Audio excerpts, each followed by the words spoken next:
Hello there.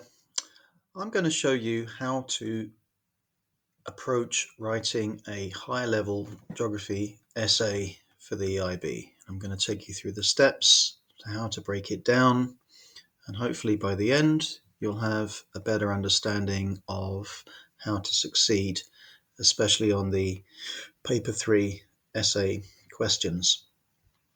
So, firstly, when you come across a question and you've got your reading time at the beginning of the exam, take a look at the question and start thinking about how to pull it apart and focus on the specific components that the question is referring to. Which particular words does it include? Um, and make sure that you will fully um, encompass every aspect of the question. So let's take a look at a question here. This is from the 2023 exam paper.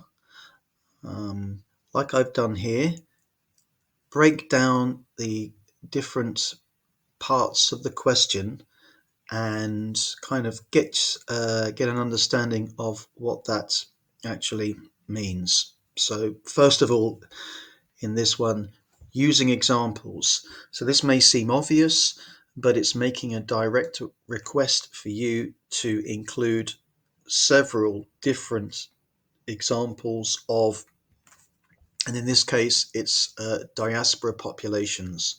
So not just settle for one example, but try to broaden the range of different examples to include.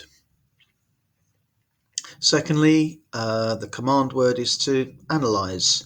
So this is asking you to go beyond the simple description and engage in a deeper examination, breaking down what different influences diaspora populations can have on the local place and the local population. The influence of the diaspora populations. So, this is how the communities can affect the areas around them, and the different ways in which that could affect the cultural fabric of a place in which the diaspora groups settle in. And then cultural identity is the different cultural traits in which a diaspora group can be recognized. So that could be food, language, religious practice, festivals, dance, music. There's a whole host of different cultural traits which make up a cultural identity. Um, and then when it says about different places, so think about, okay, different types of place. So this could be different diasporas in different parts of the world, but it could also be about how diasporas can affect not just a local area, but even wider in scale, and even going further, the origin nation of the diaspora population.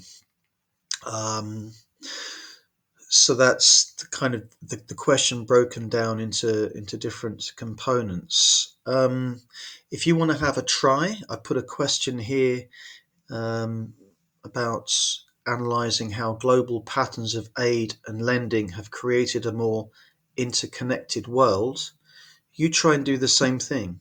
Take a look at the different components and break it down into the elements in which the question is specifying what it would like you to answer. Okay, in terms of structure, the structure for a 12-mark essay, broadly speaking, should be about three main body paragraphs, but that can be broken up in any way that you want. I tend to look at them as three main ideas, or in this question, for this question, three examples of diaspora populations. So the way I would approach this would be, of course, your introduction, which we'll talk about in a second. And each of the main body paragraphs will refer to the different diaspora and examine the ways in which they have affected and influenced the area around them, or even wider. So that's how I would break down this 12-mark question here. In terms of the introduction, I would say this is probably the most important section because it's the one which tells your reader what you understand by the question. It's the immediate way in which you show off your understanding, your proficiency with the subject, your ability to integrate some of the vocabulary, and your how you provide the context for the question itself. So look at the key words, define any key words. So here we've got certainly diaspora populations, so outline what that means. Cultural identity, outline what that means, giving some examples, and providing a context for the essay, where you show the reader that you understand the ways in which diaspora can bring different cultural traits to a particular area. And the scope of the essay, using different examples. So here you might even mention some of the examples you will include. I have gone for 3 different diaspora groups. You could mention those in your introduction, and then also like your analytical approach. This is where you give your kind of exposition for how you will show the reader the ways in which you will analyze the different impacts that diasporas can have. So I've written a sort of mock introduction here, trying to follow my own rules. So I've incorporated those 4 elements. I've identified what diaspora are. I've clarified the key terms. I've name-checked some examples. I've outlined what different places I'll be discussing. And I've also given my kind of analytical approach to how I would go about examining the different impacts of the different groups. So, like I said, I would take, for the 3 main body paragraphs, 3 of the diaspora groups. The first one, there's no particular order, it's not in order of importance, but I would use the Chinese diaspora based in San Francisco, and I would focus on 3 different cultural traits with food, with traditions, and also with architecture.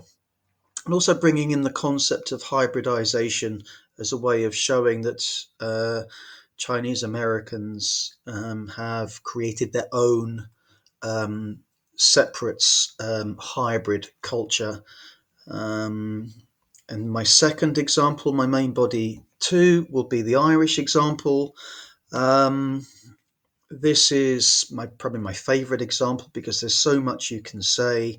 Here I've just focused on food, festivals and religion, but there is so much to say with regards to Irish sports, Irish dancing, Irish music, Irish heritage in terms of political influence, and different sort of aspects of Irish food. I've just focused on the St. Patrick's Day celebration, the impact of the Catholic Church in places like Boston, but also mentioning about how diaspora tourism for Irish Americans looking to connect with their ancestry, going back to their roots, is also a way in which diaspora populations can connect at a wider level, a wider scale.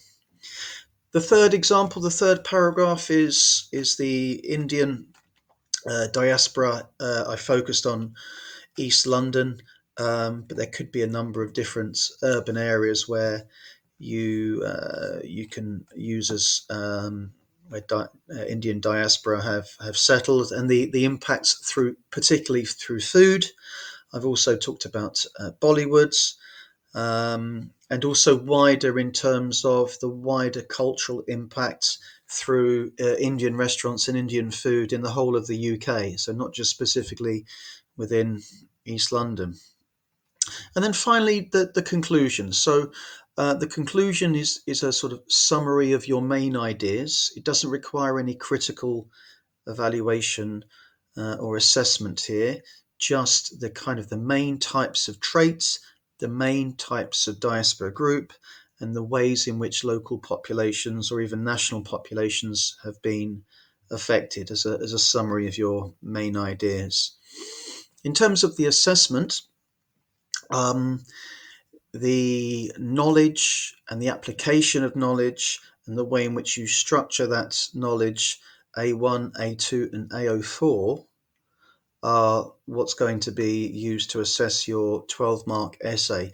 There is no requirement for a kind of synthesis or evaluation or any kind of critical discussion required in the main body or in the conclusion. So it's not incorporating A03. And then it will be marked like this. So in order to achieve 4 to 6 marks, it will have limited information, limited detail, a narrow range of examples. For the middle band, more specific evidence, more specific details on diaspora groups, places, specific traits associated with those groups, and also the influence at different scales.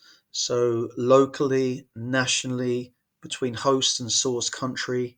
And if you can do both of those things, then you can achieve the top band, which will incorporate both the range of different specific examples and the range of different scales and geographical contexts. But this is just one way of approaching it. The beautiful thing about the high level essays is that there is no one set way to respond to a particular question. There are different ways you can interpret the question and provide your own structure. This is just a sort of model and an example of the way that I might approach it, but I'm more than happy to look at different examples of ways that you might approach this question. So I hope you enjoyed that, and I hope you found that valuable. And if you want to find out a little bit more, if you need any help with anything specific, then please visit my website at ibgeographytutoring.com. Thank you very much.